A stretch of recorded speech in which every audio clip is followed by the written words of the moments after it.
Welcome to my classroom. In this chemical process calculations course, in this third module, we have been discussing about thermophysics and thermochemistry. I hope you have completed the previous lecture where we have discussed in detail about uh, what is heat capacity, specific heat capacity, molar specific heat capacity, heat of mixing, heat of dissolution, heat of crystallization. Also, we have derived Cp minus Cv equal to R, that is specific heat. What is specific heat at constant pressure and specific heat at constant volume system, and what is the relationship between them? We have seen that.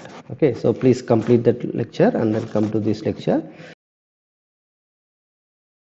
So in this lecture, what we are going to do is we are going to use the material balance. Actually, in the previous lecture, what we have done is how to write energy balance has been explained. What are the various energy inputs that we have to consider, and what are the various energy outputs that we have to consider, and how to write the energy balance, like overall energy input equal to overall energy output plus energy losses. If we consider energy loss also as a output, so we can simply remember that energy balance can be written like energy input total is equal to energy output in total.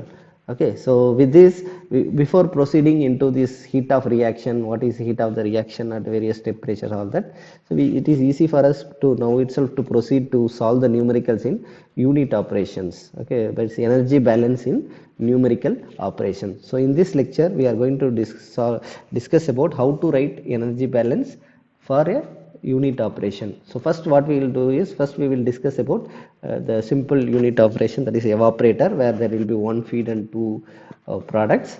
Then we will proceed to solve this, extend the same energy balance for crystallizer. Okay, so that we are going to discuss. So get ready for this lecture. We will see the basics of how to write the energy balance. Remember, recall what you have done in our material balance for evaporator and crystallizer before starting this lecture, because the same material balance we will be using, and from there we will proceed to do the energy balance for evaporator and crystallizer. Okay, So we are going to discuss about energy balance in evaporator and crystallizers in this lecture.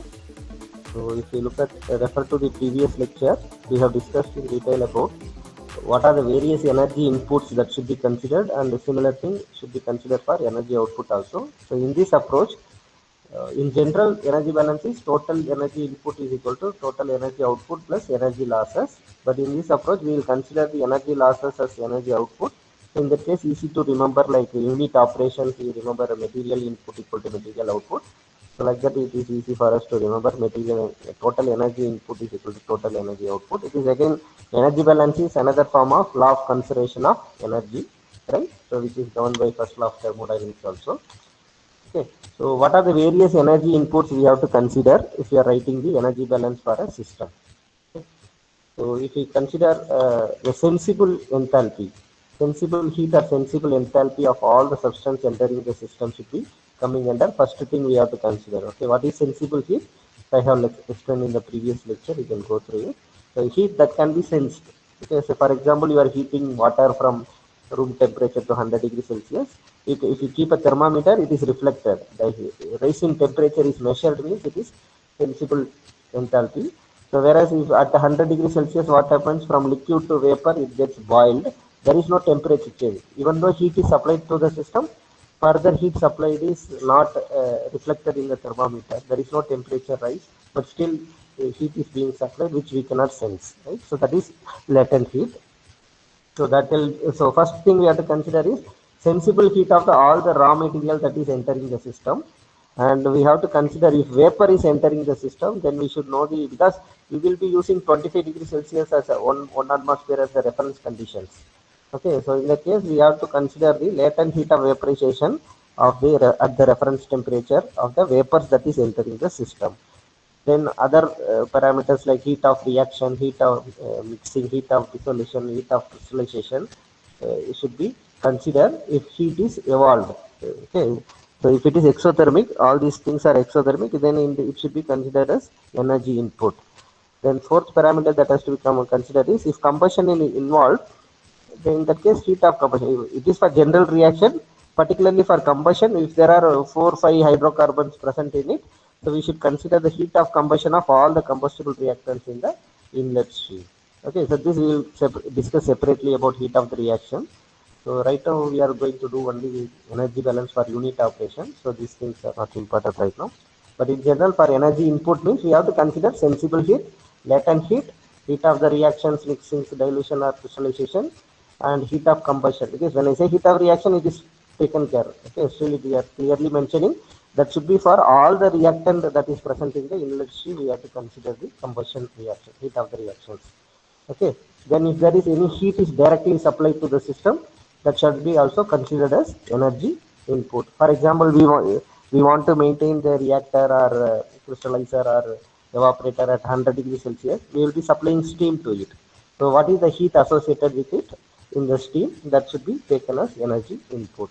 Okay, so these five parameters, same thing for energy output also. What are the substances that are leaving the system? We have to consider the sensible heat of all the substances leaving the system. We have to consider the vapor, latent heat of vaporization of the vapor that is leaving the system at reference temperature. We have to consider the whatever heat is, if it is endothermic heat of reaction or mixing or dilution or endothermic, that should be considered as energy output. So if heat is absorbed in the system, if combustion is involved, heat of the combustion we have to consider. So all the combustible products in the outlet stream we have to consider. Similarly, what is the heat lost to the surrounding? That should be considered as energy output. So overall, we can solve the energy balance for the unit operations by unit operation as well as unit processes by considering energy input equal to energy output. Okay. So without wasting much time, I will get into energy balancing.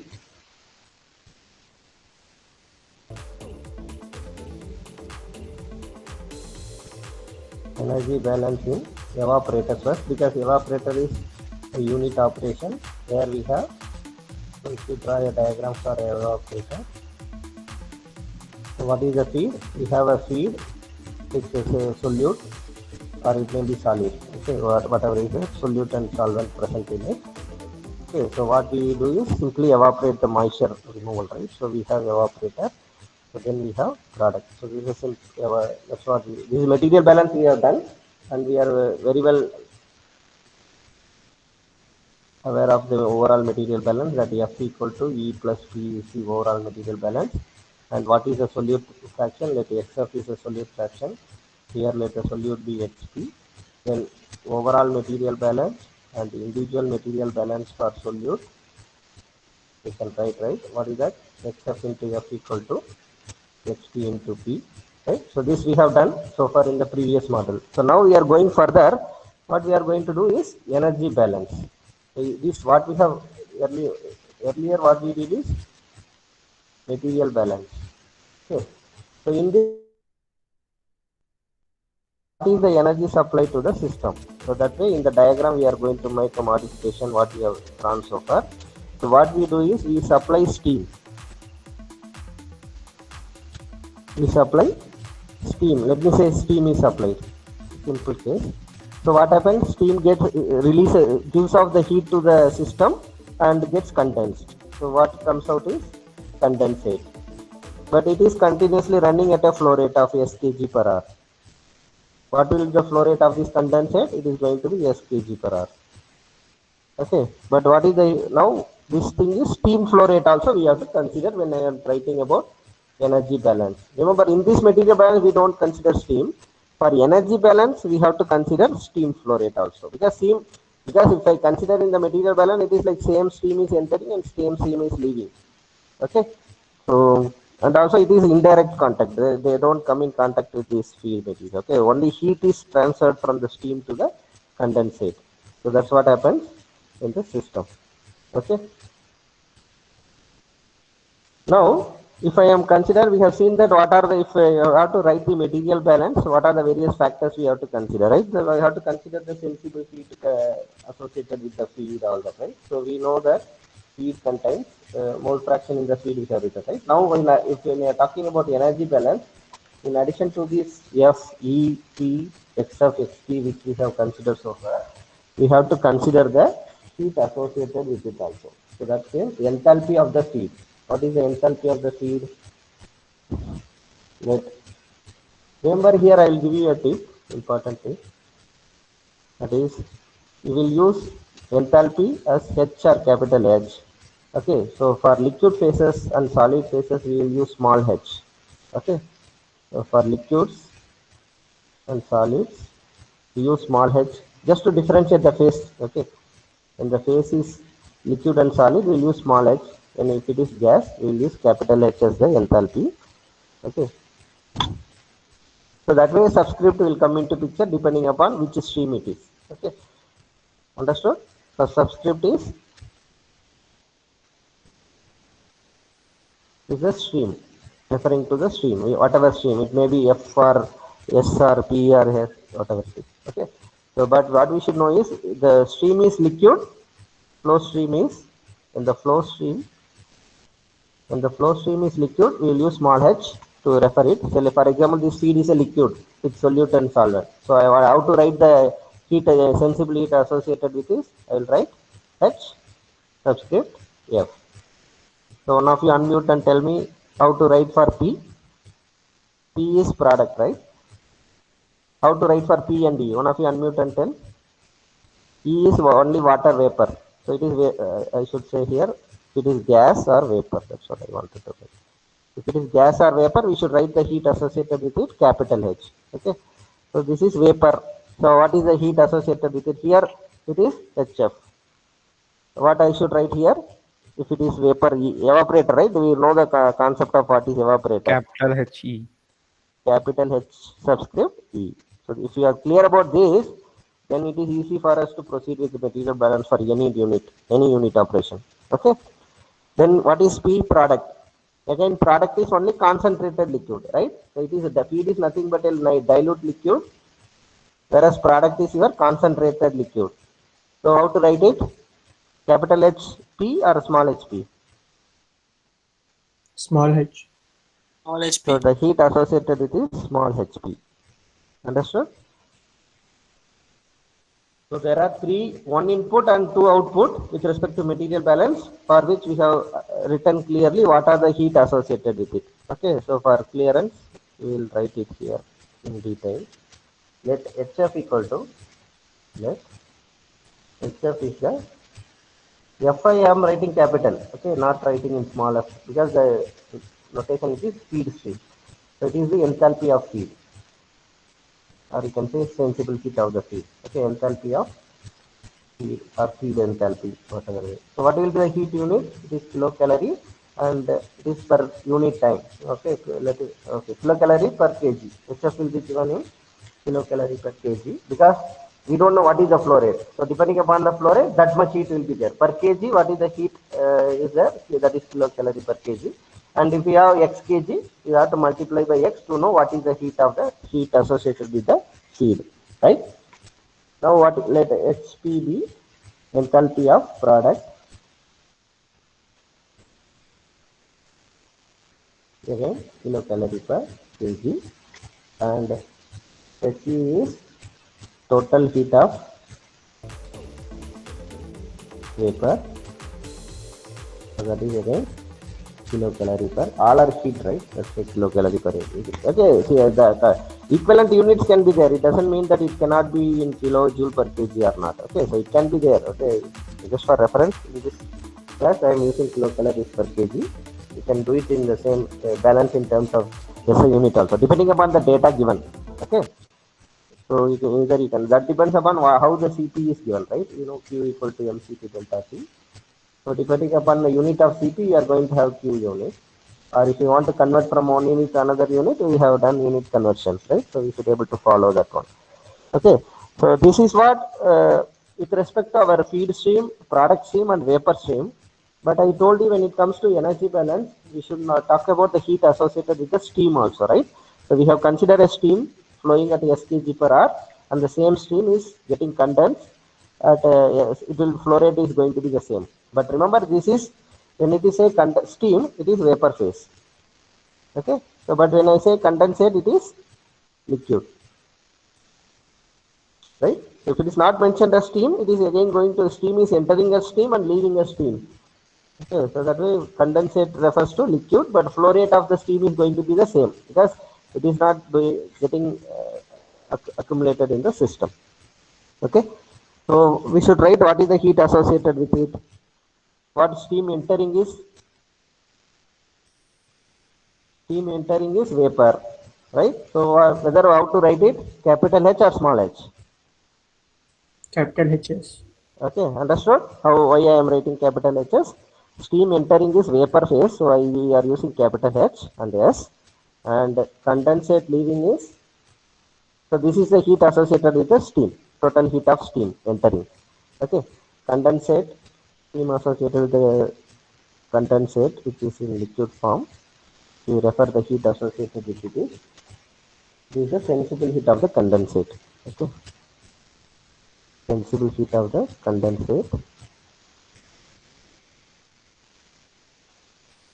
Refer to previous lecture for what is the definition of sensible heat, definition of latent heat, which explained in detail. Okay, so we have to use small h, right? It is liquid, so we'll use small h.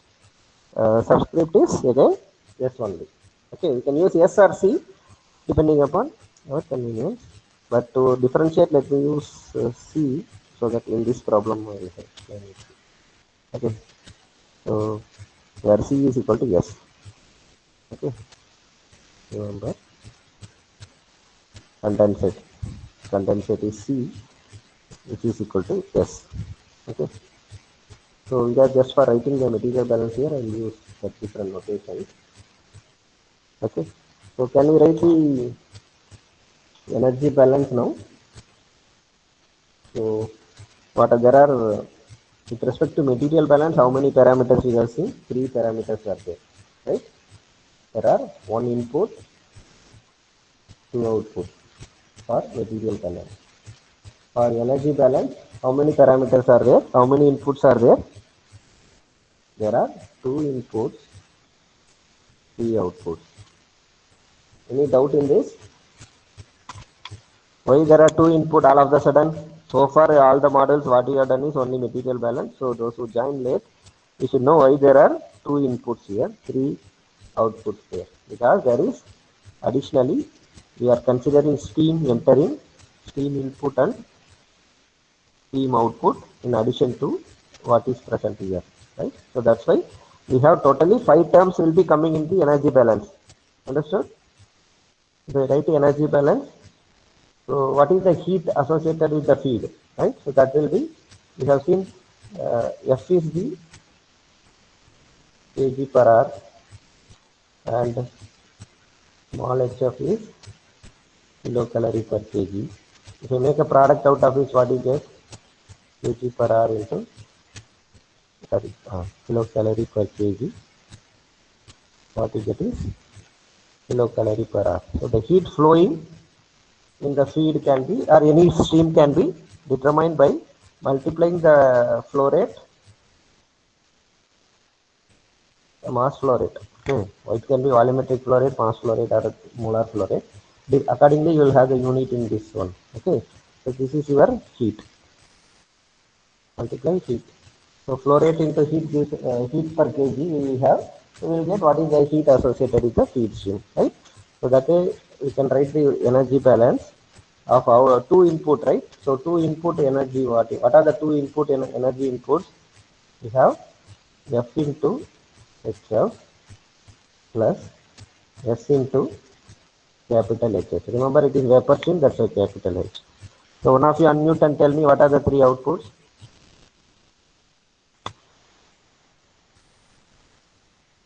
Cap E into HE Yeah, plus E into HE plus plus P into HP, P into capital HP, H or small h, small h, because it is liquid stream.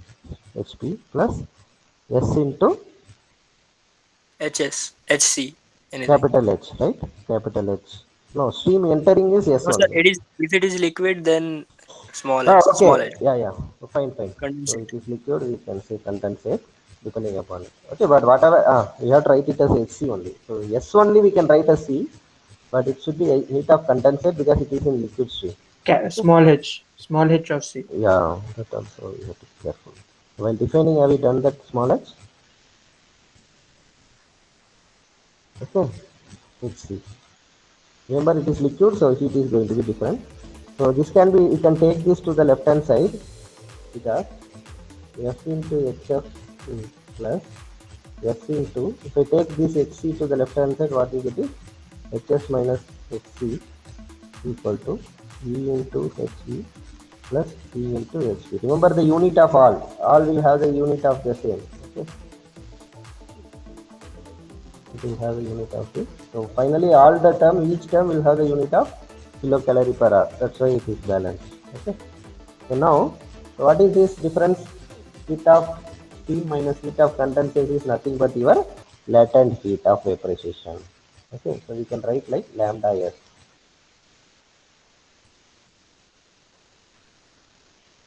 So this is a simple way. If you don't remember all these things, a simple way you can start from the scratch to do the any material energy balance in any reaction.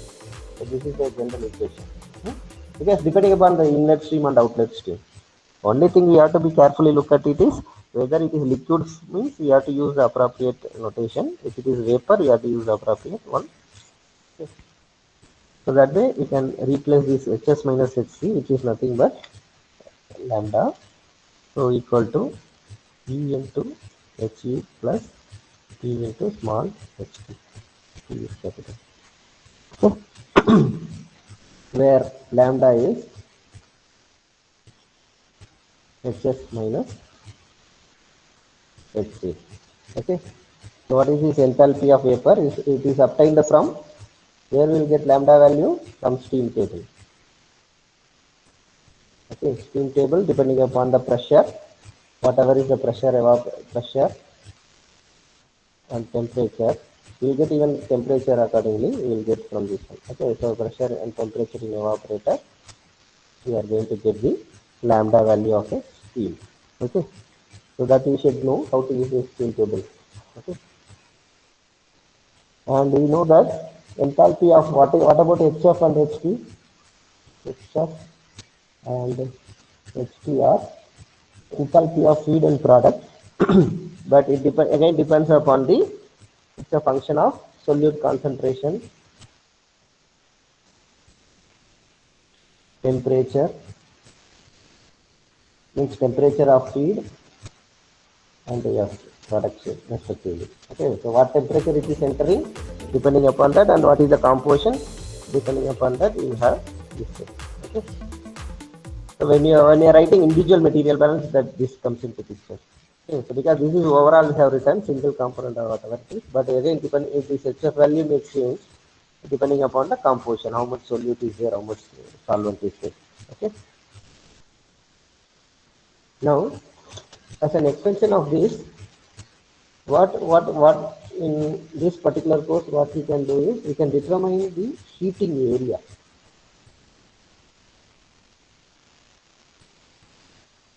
I want to know in heat transfer, this topic is covered already.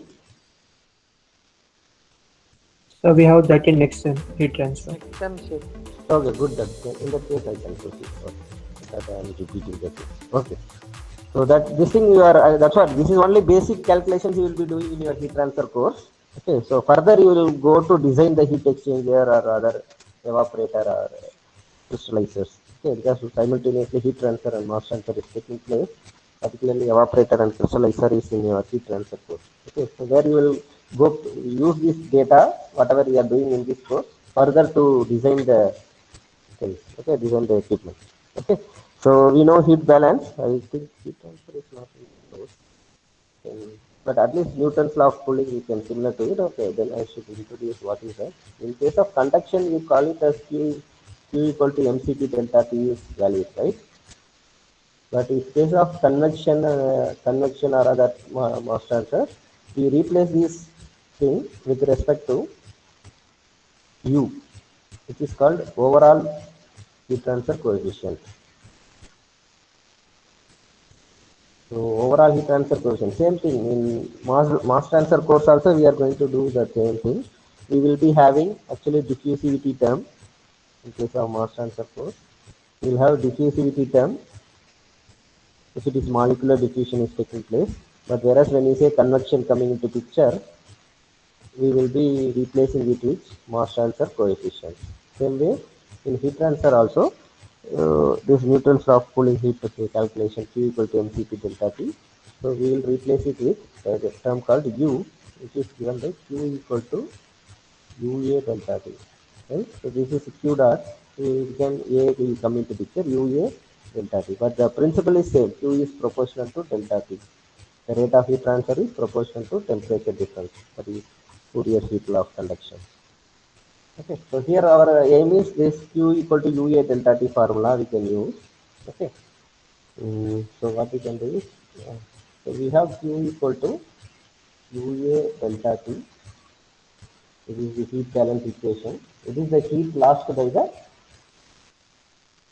fluid.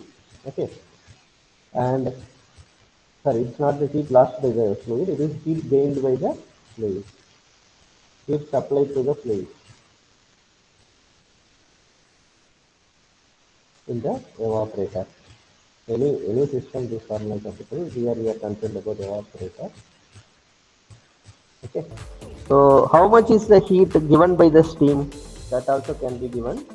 Heat lost by steam can be given by that one. What is the heat of the input? S into Hs minus what is the heat output of the steam? S into small hc.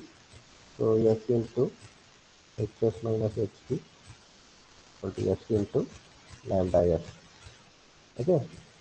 So heat lost by this steam is this. Heat gained by the system is this. We can write this is equal to this, right? At steady state, considering no other losses are there, we can equate 1 and 2 to write UA delta T is equal to S into lambda S. Remember what is this? Heat lost by the steam, and this one is heat supplied to the fluid. Okay, heat gained by the fluid, I can say. Heat gained by the fluid, heat lost by the steam. This should be equal at steady state. Okay. So this is again an energy balance. Okay, so you can find out what is the heat transfer area required for required duty of flow rate. All these other parameters are fixed. You can find out what is the value required. So U delta T will go into the right hand side. So delta T is the overall temperature delta T. What is that? The steam temperature minus steam is operating entering at a temperature minus liquid is liquid temperature. So this delta T is I should consider when I substitute delta T here. So if value is there, so what we will do is we will determine the steam required for a given duty. Okay. So once we find the S from this energy balance equation, so remember what we will do is in the numerical, first we will start with material balance. So remember for even, so there is no need for to ask separate energy balance problem. Because in this energy balance problem, first step what we will do is only first to perform the material balance. F equal to E plus P, right? So if F is given and the P composition is given, from this we will get P value. Except in using this material individual balance, you will get P value. So you will get what is the amount of E produced, which is F equal to E minus P. So this we will determine. Okay. So then if you know this value, F, P, E, all this, and we will substitute in the energy balance equation where we have written the energy balance equation.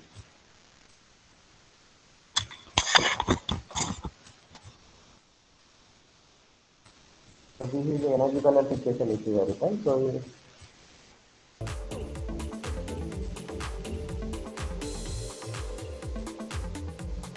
in this equation, we will find out the S value.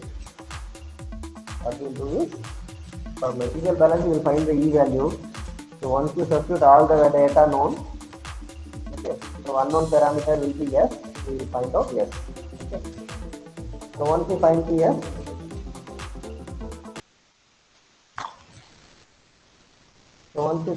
we can find out the required heat transfer area. Okay, area required for heat transfer to take place. How much? What should be the area between? So remember, steam is there, liquid is there. What is the interfacial area required for the heat transfer to take place from steam to liquid? Steam is at one temperature, liquid is at a temperature. Okay, so it is driving force. heat will be transferred from steam to liquid. Remember how we will heat it? So we will have a liquid. I will have a jacketed kettle, inlet and outlet. So if I want to maintain it at a temperature of a particular temperature, what I will do is we will be sending in steam continuously. Okay, so this steam, superheated steam, will be going and it will be leaving here. FKG. So so to maintain a temperature of Cl in the system, we are supplying the steam to the system. Okay, and steam may get condensed or it may be leaving at steam itself, depending upon what is the delta T. Okay, so this we should know. So the heat transfer is taking place between this. So what we should know what should be the interfacial area for this mass heat transfer to take place. So we can determine the area heat transfer area. Okay, we can determine what is the heat transfer area required using S value. So once you do S value, it's calculated using energy balance. You can determine the area required. So this can be done even further to say we are doing this material balance with the n number of cubes. Instead of jacketed, I am doing like continuous mode. I am sending into various cubes. Each cube has a cross section or a surface area of small a1. What is the number of cubes required? Can be calculated, right? So that and all interestingly you will be doing in your heat transfer course. Okay, here we will stop here. So it is easy to proceed further. So that way we are going to do for this simple one. Okay, so this is what we are going to do in case of single effect evaporator. So but the problem comes when we have to be careful when we do it for multiple effect evaporator. We have seen what is multiple effect evaporator, right?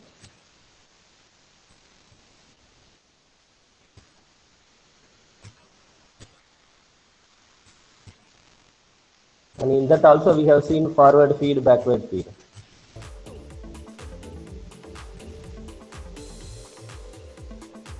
Right? So the only thing is we have to carefully write all making the diagram, block diagram is very important because we should carefully draw the diagram and we have to label the streams, flow streams correctly, and we have to write the associated heat terms associated with it. Okay. For example, let us consider a triple effect evaporator. Okay, forward feed triple effect evaporator. How to write the material balance and energy balance we will do now. Okay, so triple effect evaporator means we have to consider 3 units.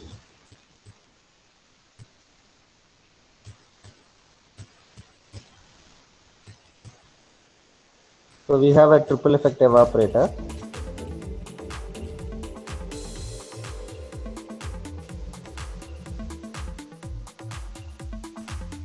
So in addition to what we have considered in case of a material balance is, we have to consider the steam flow rates also, right? So that way in the diagram we have to take into consideration that heat transfer is taking place between these streams. Okay, so we have to consider, let me say, I am defining here all the terms. Carefully watch, I am not going to write the terms, but let us write the terms. Things. Okay. Let F is the feed stream. We have feed stream F. Let the solute concentration is XF. Already we have seen feed is liquid, right? So what is the heat associated with it? Small h or capital H you should write, one of you?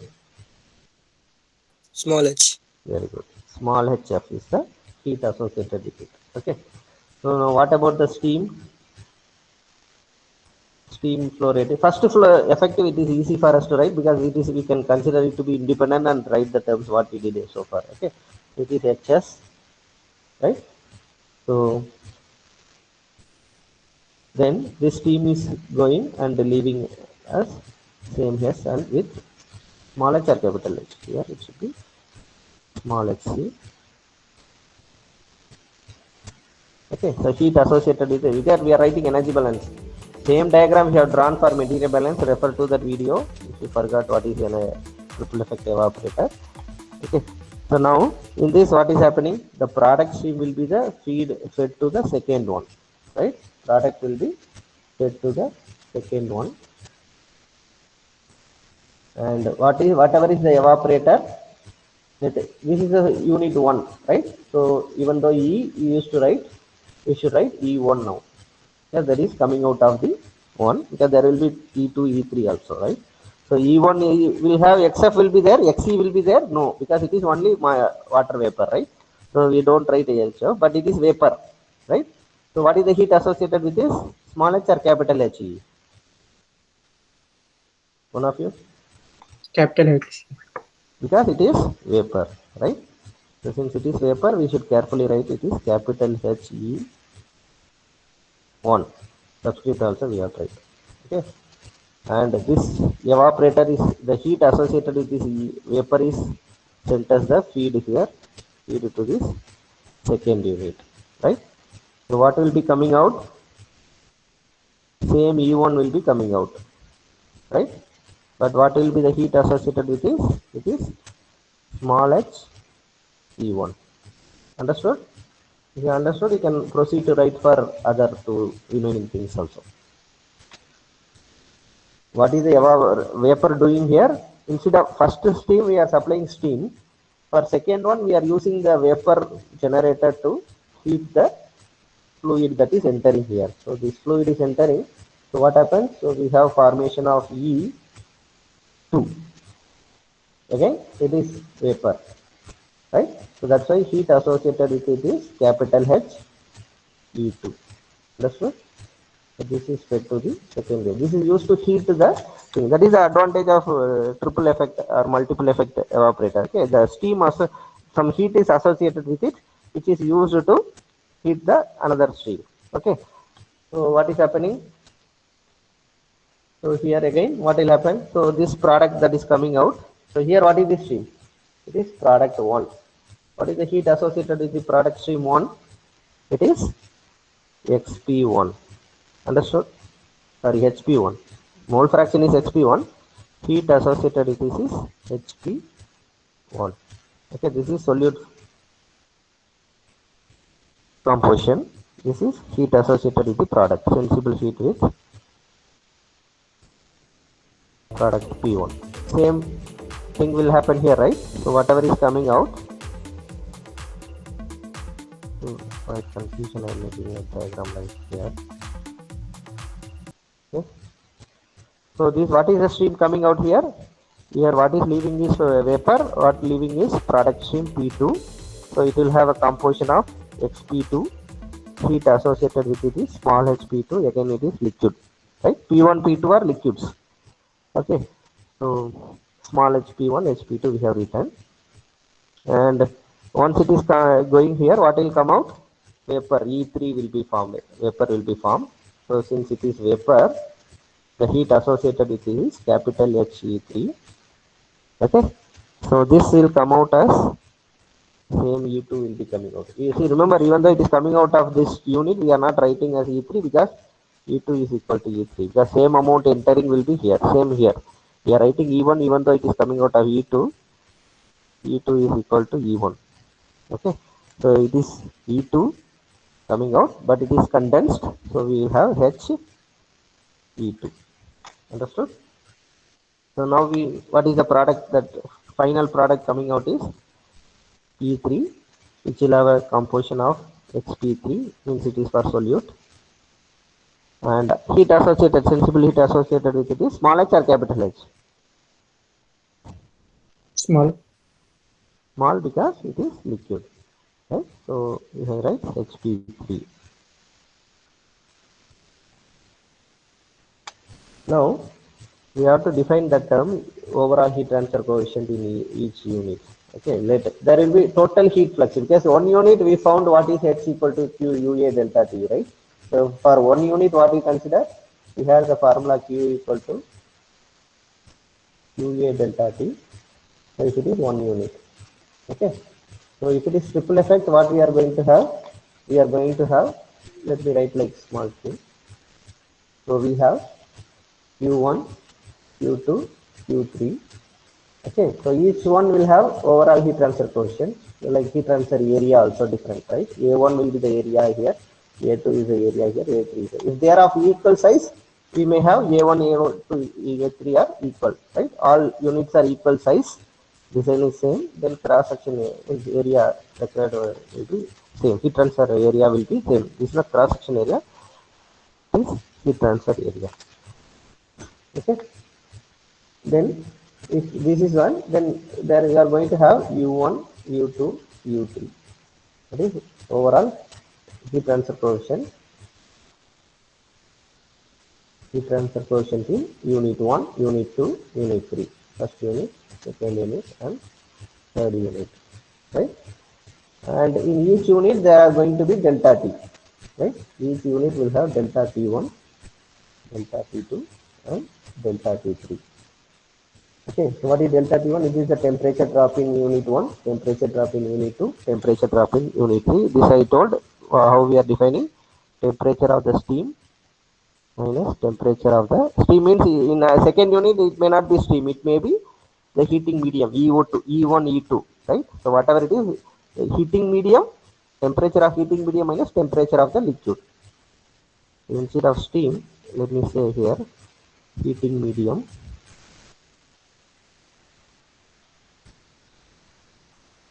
because in one first unit steam is heating medium, in second unit vapor formed is the steam. Again vapor is nothing but steam, right? So that way heating medium or steam minus T of the liquid in the each unit. So we are going to have delta T1, delta T2 and delta T3 different. Okay. Now can we write energy balance for evaporator system, triple effect evaporator. So we have look at the diagram and please write the overall material. First, before starting material energy balance, we have to write the material balance. Okay. So for this system, can we write the material balance first? What are the material balance we know? For total system.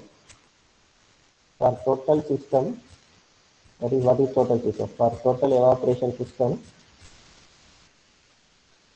what is the overall input? Overall input we have this one here, and overall output we are having this one, right? And this one, and we have this. So for material balance, we don't talk about these E's, right? But for material balance, we have to write this thing, right? First, let us write material balance. What is the overall material balance? F equal to E plus E3, where E is equal to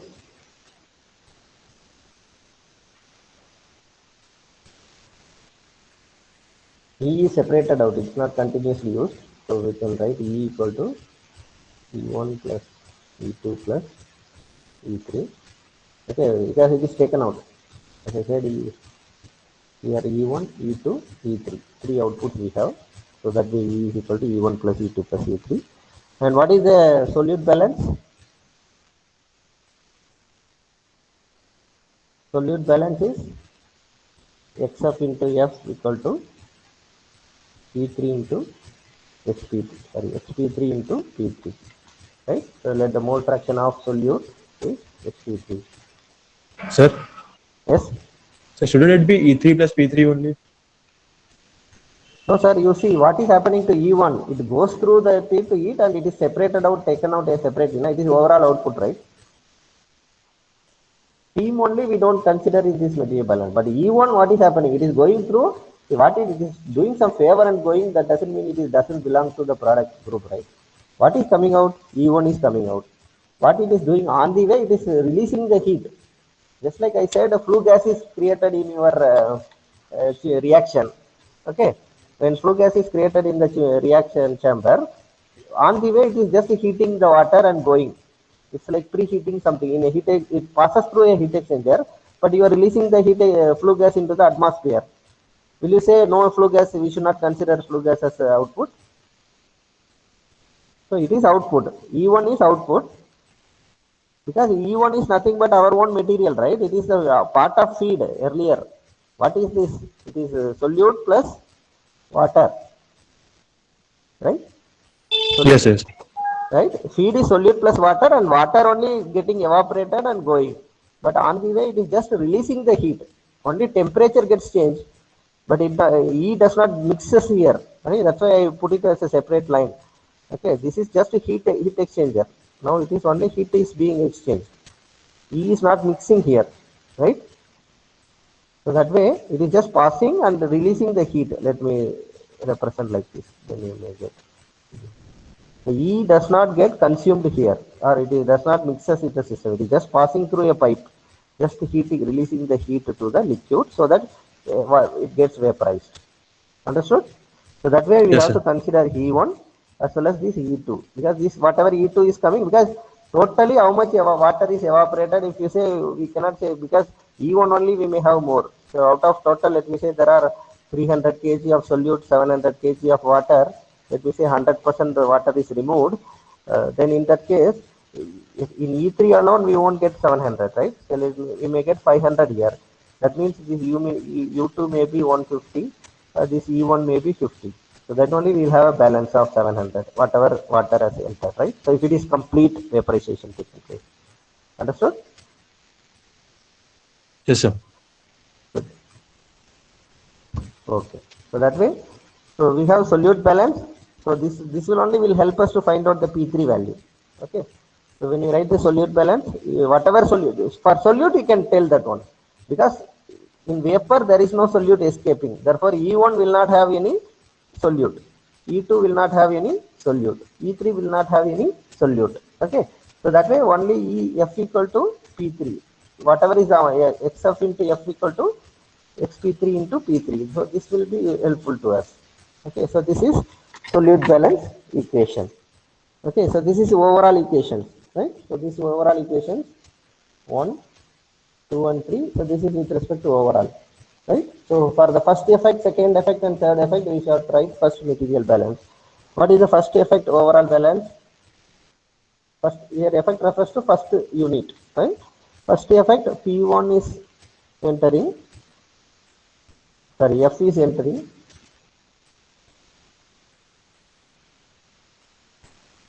F is entering, and P1 plus E1 is the output. Any doubt in this?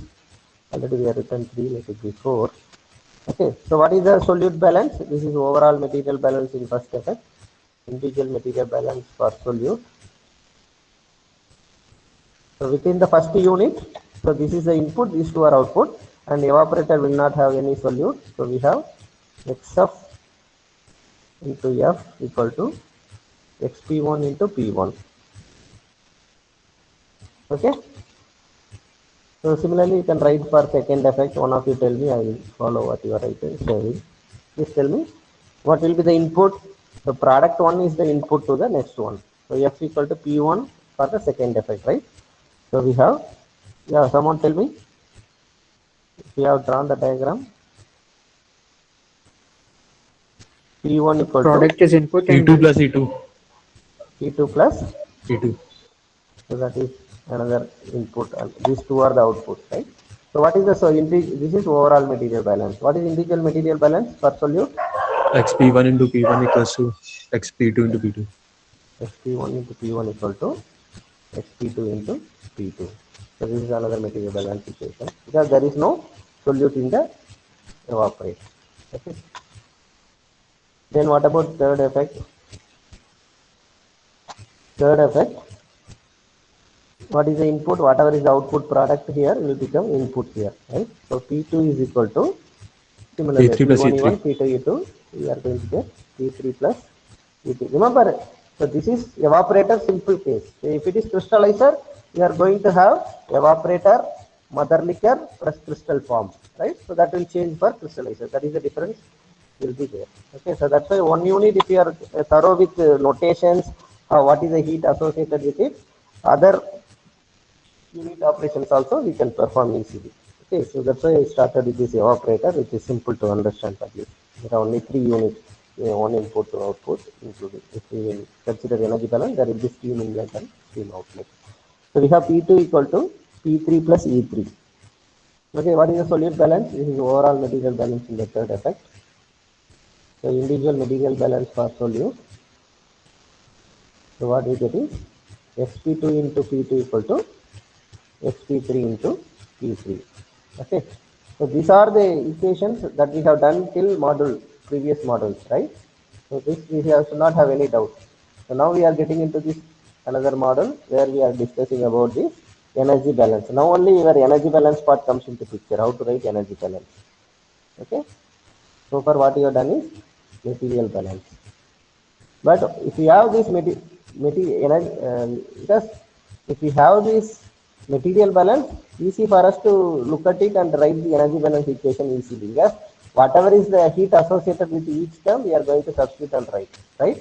So only we should take care of in equation 4 what is the heat associated with it, small h or capital H I have to write, right? So looking at it, we can able to write the energy balance for all the things. Okay, we can write for first effect, second effect and third effect. Look at your first effect. Okay, so this is our first effect. Okay, so can we write the energy balance now? So this is, I'll write parallelly so that you can easily refer and tell me also. So we have three effects, so we should be able to write energy balance for first effect. There is no individual or this thing right side, right? So first effect, what is the energy balance? HF into F.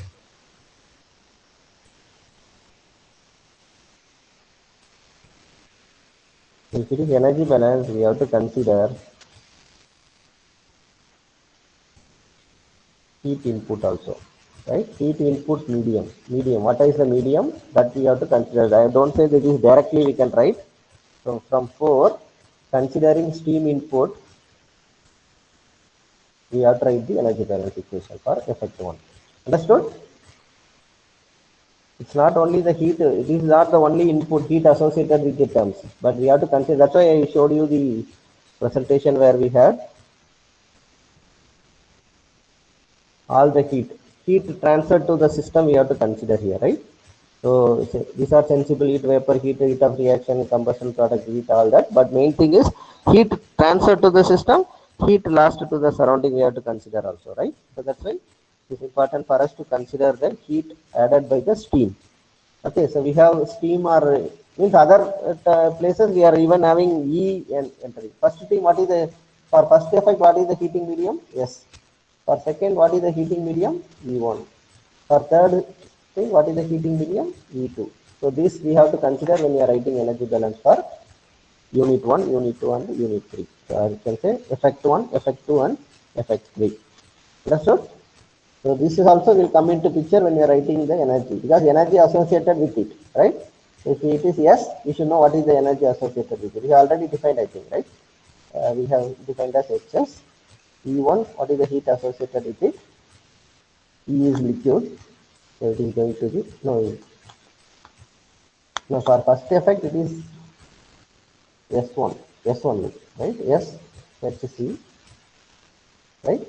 So for second, E1 is entering as vapor, so we have to write HE1, and same E1 is leaving as small HE1, right? And for third, E2 is entering with capital HE2, and the same E2 is leaving as liquid condensate, which is small HE2. Any doubt in this? This is important, because already we have defined all the terms, but we have not defined this heat associated with this heating medium so far, right?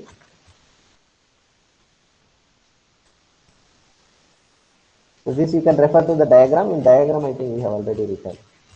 Okay, so refer diagram here. What are the heat associated with it? We have written capital Hs, small hc. Okay. Here it's capital He1. When it is coming out, it is small he1. This capital He2 is the heat associated with it, E2. Then when it is coming out, it is small he2. So here it is leaving as vapor, it is capital He3. Okay. And for feed, we have considered HF, small hf, for P1, HP1, for P2, HP2, for P3, HP3. Right? So those are the heat terms associated with it. So now you can write the material balance, energy balance for all the units, right? So what is the, one of you unmute and tell me, what is the energy balance for first effect, if you have understood? There is feed stream. right? So first effect, what is material balance? That also will let us refer. F equal to first effect, F equal to P1 plus E1. But here we are going to consider steam input and steam output, right? So that way we will write the energy balance with respect to it. Okay, so what is the energy balance? So F into F is liquid phase, right? So we F into Small small HF. HF plus the steam is why in the material balance steam same amount of steam, right? Kg per hour is entering, kg per hour is leaving. So what is the heat associated with this steam? Here it is vapor, here it is liquid. So that way we should write S into Capital HS. very good. S into capital HS equal to what is this? P1 into small or capital? Small H. Small h P1 plus E1 into E is vapor. So it should be capital H E1 plus S into small h. Small h. Yes. Okay. So this we can, if you understood clearly the about steam, directly also we can write that. Okay. HF into plus S into lambda S equal to E1 H1 plus E1 H1. Clear? So let it be equation. Give a number to it. So this we are going to make use of it. Okay. Now, can you write the same for second unit now? Second effect. So remember, for effect, directly if you want to write, lambda is for steam. So we can write lambda E1. What is lambda E1? So here we have to write what is where lambda S equal to HS minus HS. Right? Similarly, we can write for second unit, we can define lambda S where lambda E1 equal to H capital E1 minus small h E2. Right? So that is your latent heat of appreciation of this stream. Similarly, so now you see for you can write in direct terms, right? Because whatever is the heat input we are considering. So total net heat in and out, that is taken care. So we can write similarly for second effect. So what you will get is what is your input, inlet is refer to the SP1 into material P1 balance. Yeah. P1 into HP1 is inlet plus plus this E1 into steam H inlet. E1 Yeah. So E1 into lambda E1 I am writing directly because I am skipping this step. Otherwise, you have to write it in the right hand side and right here. Now we are clear about what is lambda, right? Lambda is heat of the steam minus heat of the condensate. So that is our lambda. So we can write directly lambda so that we don't write E1 again here. Okay. So what is the output? E2 plus E2. So the associated heat with it. What is that? Capital H or small h for capital this? Because it is vapor. He2 plus P2 into it is liquid, right? small. So we can write small h P2. Understood? Now, same way for third effect also we can write one equation.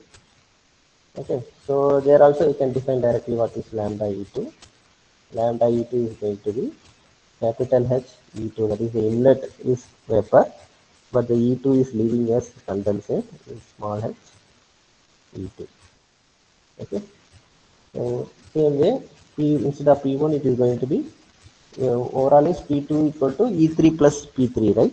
Sorry, P2 equal to E3 plus P3, right? So we can write P2 into, some of you gave me P2 into capital or HP2 small? small Small or capital? small HP2 plus, same, E2 into E2 lambda is E2 entering, E2 into lambda E2 equal to, yes, P3 into small h P3 E3 into small or capital? It is E, no? capital Yeah, H capital H E3 plus E3 into P is liquid, right? So it is small small h h P3 E3. Okay, so these three equations are important, so we can make use. Okay, so all this why we have to do this energy balance. Finally, what you will get is the heat lost from the system is equal to heat gained by the steam. Sorry, heat gained by the system in triple effect is equal to the heat lost by the steam. So that way we will able to find out area finally. Okay, so once we get the S value, so similar procedure is going to be the similar way. We will determine the steam requirement. You can say steam load in kg per hour can be determined. Okay, so this is the point here. So, but getting the HP values are going to be different because some HP value if I give directly, there is nothing, right? You can directly substitute. But when HP values are not given, refer to the table, literature, steam table and get the lambda values. There only you have to have the skill of practicing the problem. Okay, you have to practice and see from steam table how I will get this heat associated. If temperature is given, what is the pressure? If pressure is given, what is the temperature associated with it? At this temperature, what is the lambda value or HP value? All that we have to get it. Okay, so that will come only with practice. So once you assume all the data is available, for only unknown parameter is yes. When I say given from material balance, you may get the other values, right? Evaporator E value, all these things. So all these material balance equations and energy balance, three energy balance equation we have written can be used to determine the value of S. Okay. So once we determine the value of S, we can determine area requirement.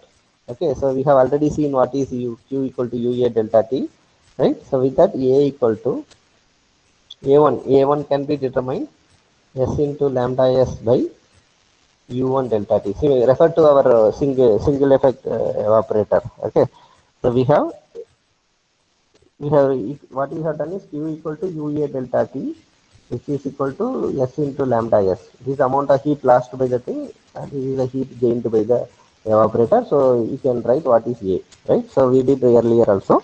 Same we have to do here to write what is A1, what is A2. Here it is E1 into lambda E1 by U2 delta T2, right? We have, because first is only steam is entering here. E1 is the steam that is entering, right?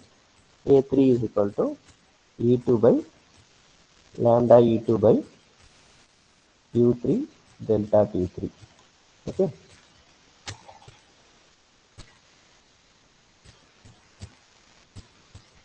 So with this, we will able to find the heat transfer area required.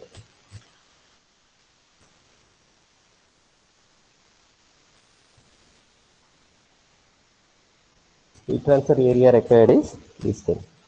Okay. Now there can be relationship between this E1, E2, E3. Okay, so how to get that one? I'll just tell you. Because UA delta T, no, it is at steady state. Heat transfer, according to heat transfer equation, the heat in the all streams are equal. Okay, so then there we should have Q1 equal to Q2 equal to Q3, or you can say U1 A1 delta T1 equal to, because all are equal size.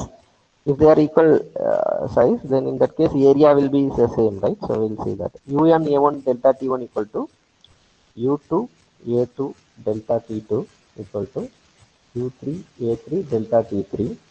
Okay, so this relationship you can simplify to get a relationship, because delta T1, delta T2, delta 3 are there. You can get the what is overall delta T and delta T1, right? So that way we can write in terms of you can bring in a relationship between them. So what you can say at if all are of equal size, right? If areas are equal, when areas are equal, we will have A1 equal to A2 equal to A3. Okay. So in that case, you can simply write U1 delta T1 equal to U2 delta T2 equal to U3 delta T3, right? So we can express delta 2 in terms of delta T1, delta 3 in terms of delta T1. What is that?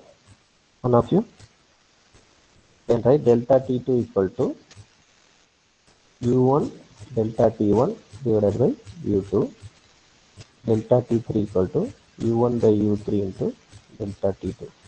Is it right? Not delta T1. Okay. So what is overall delta T? Overall delta T will be equal to delta T in 1 plus delta T in 2 plus delta T in 3. Okay. So what is the temperature drop between? I told you, right? This is steam or vapor is there. We have liquid. Okay. So this temperature, steam, vapor, heating medium temperature minus liquid temperature is your delta T.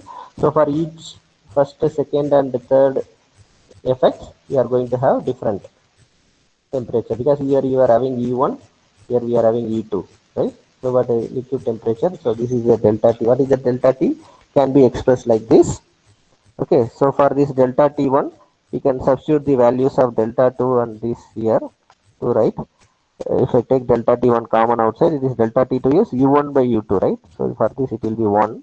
So this will be plus U1 by U2 plus U1 by E3 plus this one. Okay, and also delta T is equal to Ts minus Te3.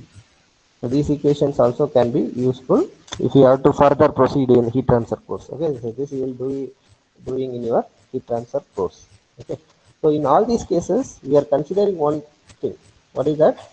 There is no boiling point rise in these cases. Okay, what is boiling point rise? We know that when any solute is added into the solvent, so there may be increase in boiling point because a small fraction of the solute increases in the solution, boiling point of the solution will increase because vapor pressure of the most of the aqueous solution is less than that of the water at the same temperature, right? So therefore, boiling point of the solution will be always higher than the boiling point of water. So this increase, this temperature difference, no, that is referred to as boiling point rise, and it is the if you are plotting this boiling point of the solution, if you make any solution, it's the boiling point because solution pure water, you have a boiling point, right? Boiling point of water. Okay. So when you have boiling point of any solution, if you have less solute, it will be following a linear law. Okay. So if it is mole fraction is x1, you will have a plot. Okay. It will be linear. And if a mole fraction is higher, you are going to have much rise. If a mole fraction is higher, it will go increase like this. Okay. So that way, if x3 is k2, x2 is greater than x1, we are going to have this boiling point rise will be there. This is called During's rule also, right?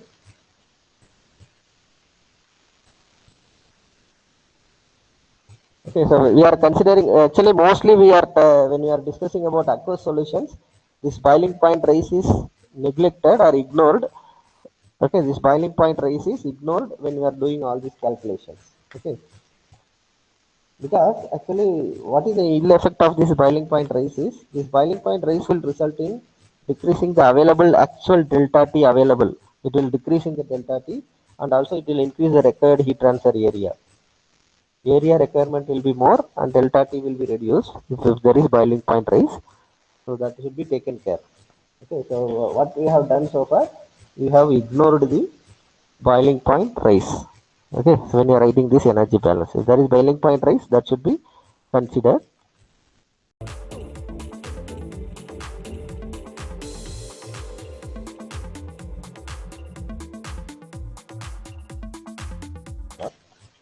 Okay, so we will just write the material balance because we know already how to write the material balance for crystallizer.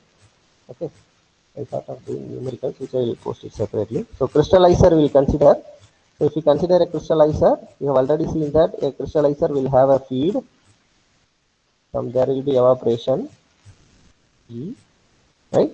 So there will be crystal formation, and there will be mother liquor.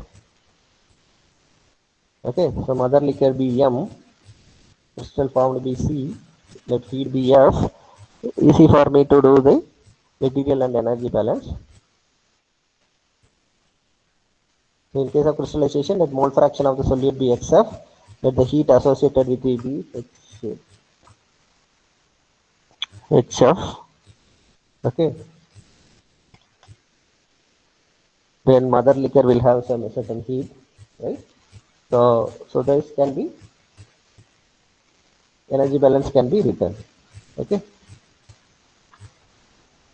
How to write the material balance? What is the material balance here? We have, I'll just recall material balance what we have done so far. Material balance is F equal to M plus C plus E, and for solute balance, solute will be present in these two but not here, right? So that way there will be XF into F equal to M into XM plus C into XC.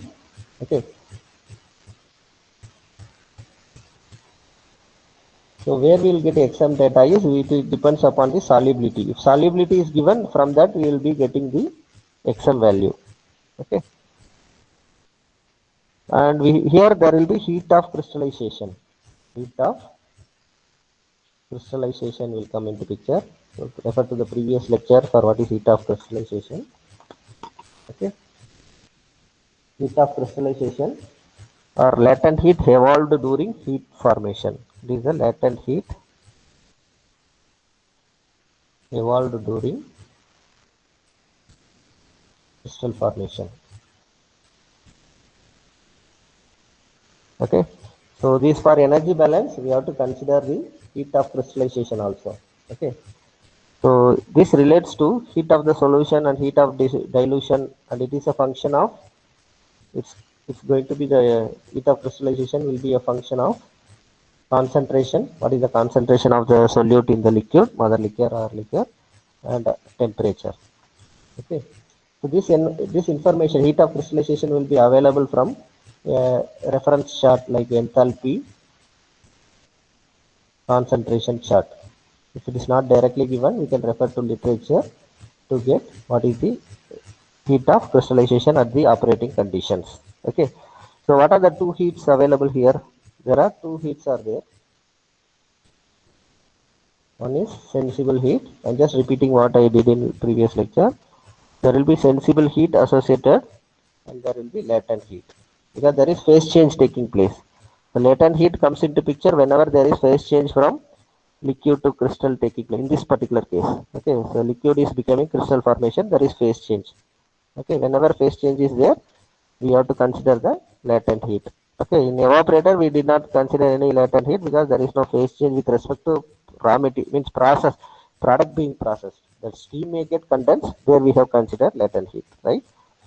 So what is the total heat removed?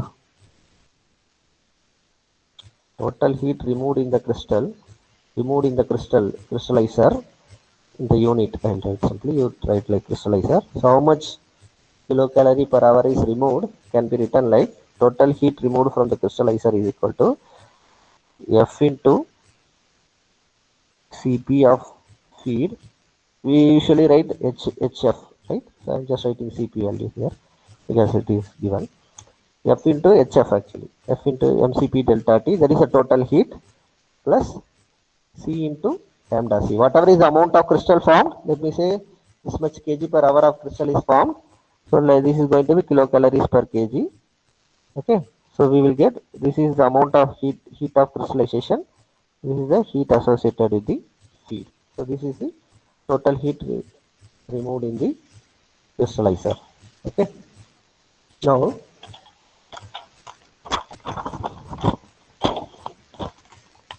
how to calculate the area?